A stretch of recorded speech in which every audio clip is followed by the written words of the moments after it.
تو آئیے، اللہ رب العزت نے اتنا خوبصورت سا مہینہ ہمیں دیا ہے، اس لیے میری گزارش ہے کہ اس مبارک مہینے میں پہلے تو روزوں کا اہتمام کریں، اور جن کو چھوٹی موٹی بیماریاں ان سے بھی کہتا ہوں بیماری کا بہانہ لے کے، سر درد ہے، بخار آ گیا ہے، کورونا ہو گیا ہے، ان چیزوں کو لے کر کے آپ روزہ نہ چھوڑیں، اس لیے کہ وہ اور بیماریاں ہیں اور اس حد تک بیماری ہے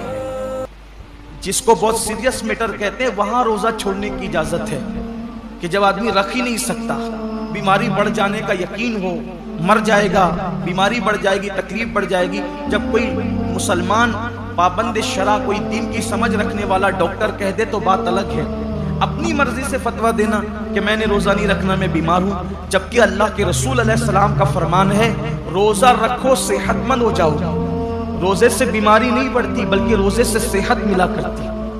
جب اللہ کے رسول نے کہہ دیا جو طبیبوں کے طبیب ہے، جو حکیموں کے حکیم ہے، جو صرف جسم کے حکیم نہیں بلکہ روحانیت کے بھی حکیم و طبیب ہے، تو جب اس رسول نے فرما دیا روزہ رکھو صحت مند ہو جاؤ گے، تو پھر صحت ملنا ہی ملنا ہے، اس لیے بہانہ نہ کرو۔ ایک حدیث پاک اور یاد آتی ہے، فرمایا گیا ہر قسم، ہر چیز کی زکوٰۃ ہے، ہر چیز کی، جیسے مال کی زکوٰۃ، جس نے مال کی زکوٰۃ دے دی اس کا مال اللہ کے قلعے میں محفوظ ہو گیا، اب اس کے مال کو کوئی نقصان نہیں ہو سکتا۔ ایسے ہی جان کی بھی زکوٰۃ ہے، جسم کی بھی زکوٰۃ ہے، تو جان کی زکوٰۃ کیا ہے؟ میرے آقا علیہ السلام فرماتے ہیں روزہ یہ تمہاری جان کی زکوٰۃ ہے، تمہارے جسم کی زکوٰۃ، مطلب جو لوگ روزہ رکھ لیتے ہیں اب ان کی جان بھی اللہ محفوظ کر لیتا ہے، وہ مہلک بیماریوں سے، موذی بیماریوں سے محفوظ ہو جاتے ہیں۔ آپ دیکھیے اللہ کے اولیاء، آج جتنی کثرت سے بیماریاں ہیں پہلے نہیں تھی، اور جو بیماریاں آج ہیں وہ پہلے نہیں تھی، کیوں؟ اس دور میں لوگ صرف رمضان شریف کے روزے نہیں رکھتے تھے بلکہ مہینے میں 13، 14، 15 تاریخ کو بھی اکثر مسلمان روزہ رکھتے تھے، 3 روزے تو مہینے میں رکھتے ہی تھے مسلمان، پھر اس کے بعد جو اور دن سے قریب تھے وہ پیر اور جمعرات کے بھی روزے رکھتے تھے، پھر موقع بموقع عاشورہ کا روزہ، یہ روزہ، وہ روزہ، یعنی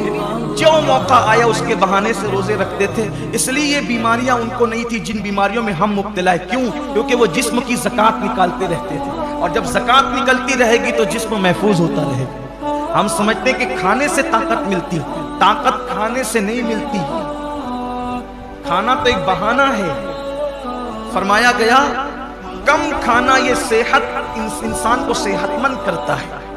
کم غذا انسان کو صحت مند کرتی، ہم کھانے کے لیے پیدا نہیں ہوئے، کھانا ہمارے لیے پیدا ہوا۔